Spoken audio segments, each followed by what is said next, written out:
had no closed session items tonight. Oral comments have already been made. Consent items are non-existent, so let's go to public hearings.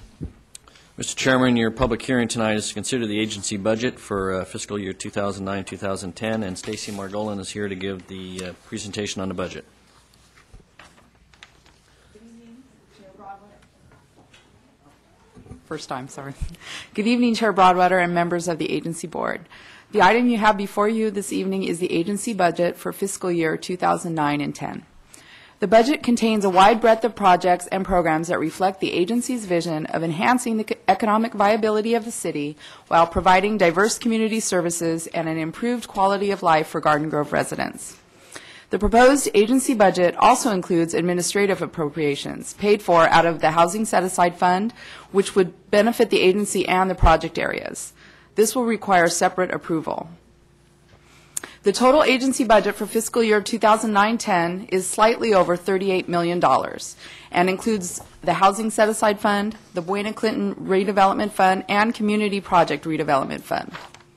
Keeping consistent with the city plan, in the upcoming year, the agency will focus on a variety of programs and projects, which are highlighted in your staff report. The agency will first continue to implement the agreement for the McWhinney Water Park Hotel development, which is located in the central hub at Harbor and Garden Grove Boulevard. Secondly, the agency will continue to develop site plans and secure entitlements for the medium-high density commercial and residential mixed-use project for the Brookhurst Triangle, which is located at Brookhurst and Garden Grove Boulevard. The agency's strategy is to take advantage of the current economic climate so that we will be ready to move forward when the economy turns around. The city will reap the rewards in the future by planning in advance. The agency will also continue to implement the Harbor Boulevard Master Plan along with the promotion and marketing of International West in an effort to attract new sales tax generators and point-of-sale businesses. And we on the business retention team are committed to assisting our small businesses in the form of business visitations, workshops, and training seminars. These will continue quarterly in 2009-10. Our recognition programs, such as the Business Spotlight, which we saw today, the Business Beautification Awards, and Garden Grove Salutes will also serve as an avenue in which local businesses are honored and highlighted for their commitment to excellence. In response to the current economic conditions, the agency has frozen the vacant senior project manager position and has incorporated many cost-saving measures, such as contracting with a new consultant to handle property management of the Travel Country RV Park. You will note from your slide that the budgeted operating revenues in the community project area total just over $22.75 million. This is a 16.5% increase over last year's budget. Over the last year, the tax increment has increased due in part to the new developments such as the Sheraton and the Chapman Commons, which were added to the county's tax ledger this past year. Because of this increase in tax revenue, the agency is able to meet all of its financial obligations, which include the loan payments, tax rebates, and pass-through agreements, while maintaining a proactive posture on the pre-planning and implementation of current projects. It should be noted that many of the agency's hotel assistance payment have ended their cycle, such as the Crown Plaza, Embassy Suites, and Homewood Suites. Several others, including the Marriott Suites, Hilton Inn, and Hampton Suites, will end this fiscal year. The proposed agency budget meets the community vision set forth in the strategic plan by seeking to improve the shopping, dining, and entertainment opportunities available to the Garden Grove community, improving the city's economic base through the development of tax-generating uses where appropriate, and improving the aesthetics of the community by eliminating blighting influences. Staff recommends that the agency approve and adopt the 2009-10 agency budget and resolution, as well as the resolution for certain agency-funded administrative appropriations. This concludes my presentation, and staff is available to answer any questions you might have. Any questions for staff? Hearing none at this time, we will open the public hearing. Would anybody like to speak on this issue? Hearing none, we will close the public hearing. Gentlemen, comments? So moved.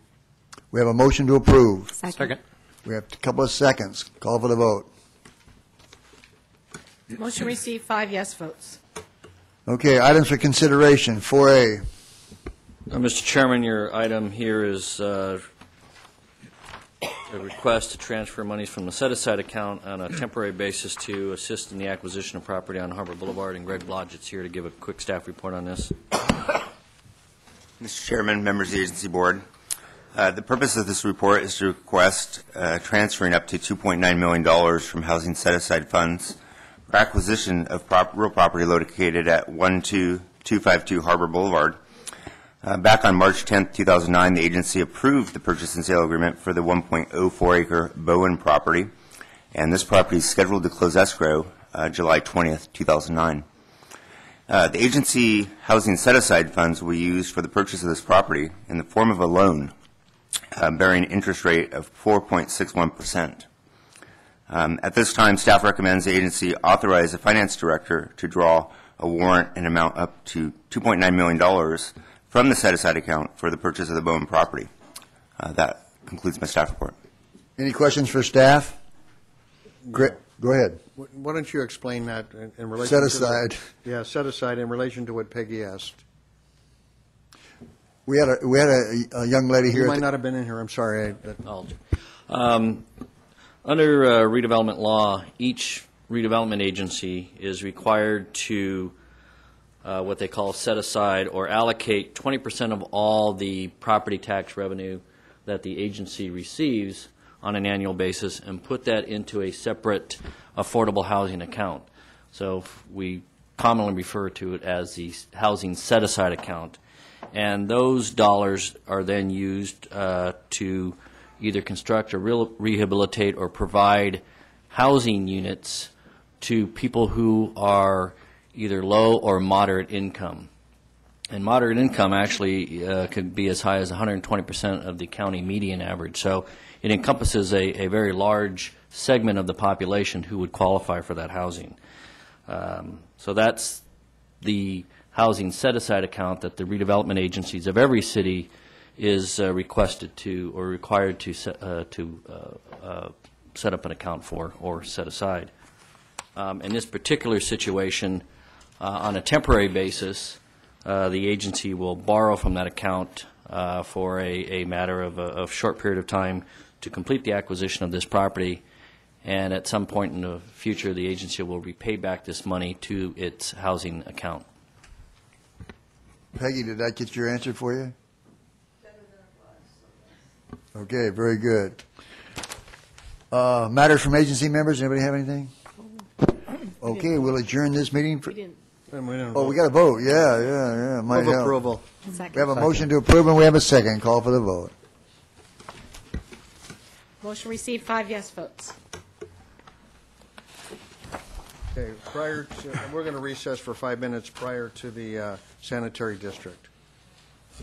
And let's try and keep it to 5.